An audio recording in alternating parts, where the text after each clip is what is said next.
আসসালামু আলাইকুম প্রিয় শিক্ষার্থীরা। তো ধারাবাহিক আয়োজনে আমাদের আজকের বিষয় হচ্ছে যে আমরা হচ্ছে যে বিশ্বের বিভিন্ন জাতি উপজাতি নিয়ে আলোচনা করব। তো তোমাদেরকে আজকে আমরা দেখাবো যে বিশ্বের বিভিন্ন জাতি এবং উপজাতি থেকে কি ধরনের প্রশ্ন বিগত বছরগুলোতে বিশ্ববিদ্যালয় এবং অন্যান্য প্রতিযোগিতামূলক পরীক্ষায় এসেছে। তো তোমরা একটু দেখো। প্রথমে মাউরি কোন দেশের অধিবাসী, অর্থাৎ মাউরি নামে একটা জাতি আছে। তো এই মাউরি জাতিটা আসলে কোন দেশে? হ্যাঁ, এটা কিন্তু পরীক্ষায় আসছে কয়েকটা ইউনিভার্সিটিতে আসছে। তো এর মধ্যে হচ্ছে কলম্বিয়া আছে, অস্ট্রেলিয়া, মেক্সিকো, নিউজিল্যান্ড। তো উত্তর হবে নিউজিল্যান্ড।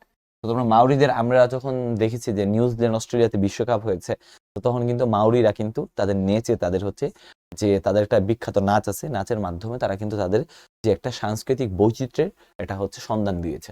তো এই হচ্ছে মাউরি। সো মাউরিরা দেখতে পারতেছো যে তারা কিভাবে এরকম নাচানাচি। তো এই হচ্ছে বিষয়। সো মাউরি হচ্ছে দক্ষিণ মাউরি হচ্ছে তোমার নিউজিল্যান্ডের। ভারতের রাষ্ট্রপতি দ্রৌপদী মুর্মু, অর্থাৎ দ্রৌপদী মুর্মু নামে ভারতের এক্সকিউজ মি একজন রাষ্ট্রপতি হয়েছেন। তিনি কোন সম্প্রদায়ের? অর্থাৎ তোমরা জানো ভারত কিন্তু একটু বৈচিত্র্যতাকে প্রাধান্য দেয়, মানে তাদের রাষ্ট্রপতি নির্বাচনের ক্ষেত্রে। যেমন এপিজে আব্দুল কালাম একজন মুসলিম ছিলেন, প্রণব মুখার্জি একজন বাঙালি ছিলেন, তারপর হচ্ছে তোমার প্রতিভা পাতিল একজন হচ্ছে মহিলা ছিলেন, নারী ছিলেন।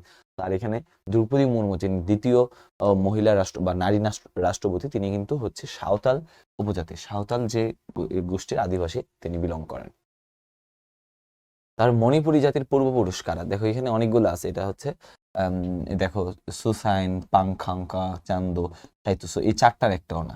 এরকম যদি থাকে পাঁচটা অপশন থাকে তাহলে উত্তর ই ব্ল্যাঙ্ক। ঠিক আছে, আমরা যদি দেখি দেখো এই পাঁচটা, তাহলে মণিপুরীরা প্রাচীন কাদের, যেমন কালুইং পা, কালুইং পাং, কালিং, মিত্রা বা মেঘালি ইত্যাদি এগুলো নামে পরিচিত ছিল। মেইতেই নামেও পরিচিত ছিল, অর্থাৎ ই। তারপরে উইগুর কি? উইগুর তোমাকে মনে হইতে পারে যে উইগুর কারা? উইগুরের কান্না একটা বইয়ের নাম। উইগুর হচ্ছে চীনে তোমার হচ্ছে একটা জিনজিয়াং নামে একটা প্রদেশ আছে, এবং এই জিনজিয়াং প্রদেশে মুসলিম সংখ্যাগরিষ্ঠ এবং মুসলিমরা বসবাস করে। এবং যে মুসলিম যে জাতিটা বা উপজাতিটা বসবাস করে তাদেরকে বলে উইগুর। তারা হচ্ছে নিপীড়িত, নির্যাতিত, অত্যাচারিত, তারা হচ্ছে এটা। তো অর্থাৎ আমরা যদি দেখতে পারি চীনের একটি মুসলিম সম্প্রদায়ের নাম। এই যে দেখো, চেহারা পুরা চীনা কিন্তু মুসলিম, জিনজিয়াং অঞ্চলে বসবাস করে। রোহিঙ্গা প্রকৃত বাসস্থান কোথায়? রোহিঙ্গাদের প্রকৃত বাসস্থান হচ্ছে মিয়ানমারের রাখাইন অথবা আরাকান। আমরা এই রাজ্যে দেখি আর কি, মিয়ানমারের রেঙ্গুনে না, উত্তর পশ্চিম সীমান্ত প্রদেশ না, জম্মু কাশ্মীর না, মিয়ানমার আরাকান, রাখাইন আমরা দেখি কোনটা। তো উত্তর হচ্ছে বি, অর্থাৎ মিয়ানমারের রাখাইন রাজ্যে। আর এখানে আরাকান যে বিষয়টা আছে, আরাকানটা এখন আর নাই।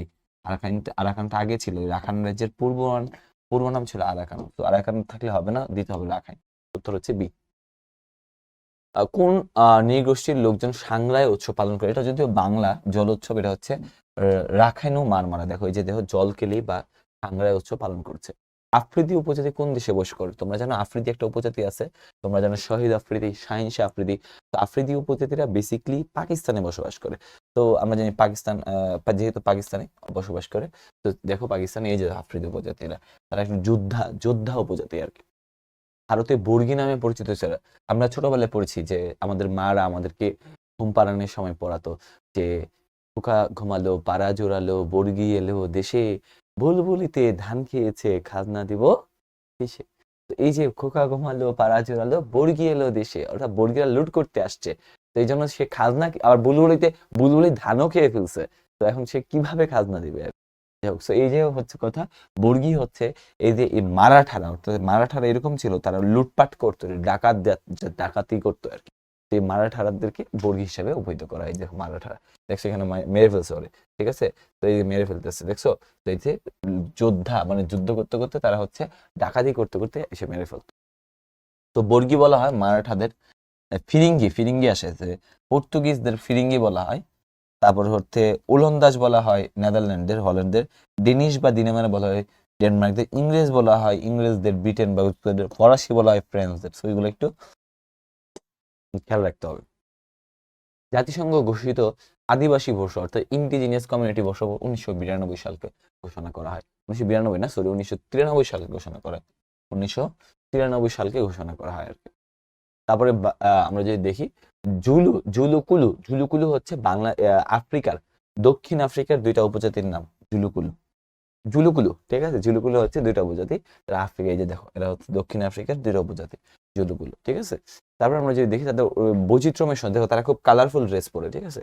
তারপর ভারতবর্ষের সবচেয়ে আদি জনগোষ্ঠীর নাম কি? এটা হচ্ছে সরব। সরব হচ্ছে ভারতবর্ষ, অর্থাৎ এই যে ভারতবর্ষের সবচেয়ে আদি জনগোষ্ঠী, অর্থাৎ এইভাবে কিন্তু তোমাকে উপজাতির বাসস্থান, তারা কি নামে পরিচিত, এগুলো সম্পর্কে জানতে হবে।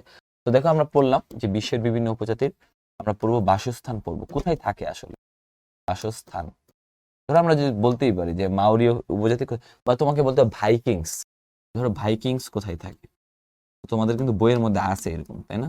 তারপরে হচ্ছে এস্কিমো, এগুলো কিন্তু উত্তর ইউরোপের থাকে। এস্কিমো যারা ওই তোমরা ওই ইগলো পড়ো না, ইগলো, ইগলো থেকে, ইগলো হচ্ছে বরফের ঘর বানায় যে থাকে, ইগলো আইসক্রিম না কিন্তু, এই এই বরফের ঘর বানিয়ে যারা থাকে তাদেরকে কিন্তু এস্কিমো উপজাতি বলে, তাই না? তো এস্কিমোরা কোথায় থাকে? এটা হচ্ছে তোমার আইসল্যান্ডে থাকে। তো এই ভাইকিংস কোথায় থাকে, তো এরকম প্রশ্ন কিন্তু আসতে পারে, তাই না? ইন্ডিজিনিয়াস রেড ইন্ডিয়ানরা কোন জায়গার? তো এই যে এই বিভিন্ন উপজাতির বা বিভিন্ন জাতির ইন্ডিজিনিয়াস আদিবাসী জাতির, তাদের কিন্তু বাসস্থানটা খুবই ভালো করে তোমাদের পড়তে হবে এবং জানতে হবে, নইলে কিন্তু তোমরা ভবিষ্যতে এগুলো আনসার করতে গিয়ে খুবই তোমরা বিপদের সম্মুখীন হবা। তারপর যদি তাদের কোনো বিশেষ উৎসব থাকে, যেমন আমি জলকেলি পড়ছি, বা তাদের যদি বিশেষ কোনো বৈশিষ্ট্য থাকে, যেমন বর্গীরা লুটতরাজ করতো, তাই না? তো উৎসব বা বিশেষ তথ্য থাকে, বিশেষ তথ্য, বিশেষ তথ্য থাকে, তাহলে তোমরা যেমন নেপালের গুর্খারা ছিল খুবই, নেপালের মধ্যে যে গুর্খা তারা ছিল যোদ্ধা জাতি, তারা খুবই মানে ব্রিটিশ সেনাবাহিনীতে গোর্খা রেজিমেন্ট ছিল, এখনো ভারতীয় সেনাবাহিনীতে গোর্খা রেজিমেন্ট আছে আর কি। যাই হোক, এইভাবে কিন্তু তোমাদের পড়তে হবে। তোমরা এইভাবে পড়াশোনা করবা এবং তোমাদের পরীক্ষায় সর্বোচ্চ নম্বর অর্জন করবা। সবাই ভালো থাকো, সুস্থ থাকো। পরবর্তী ভিডিও দেখার জন্য শুভকামনা রইল। আসসালামু আলাইকুম।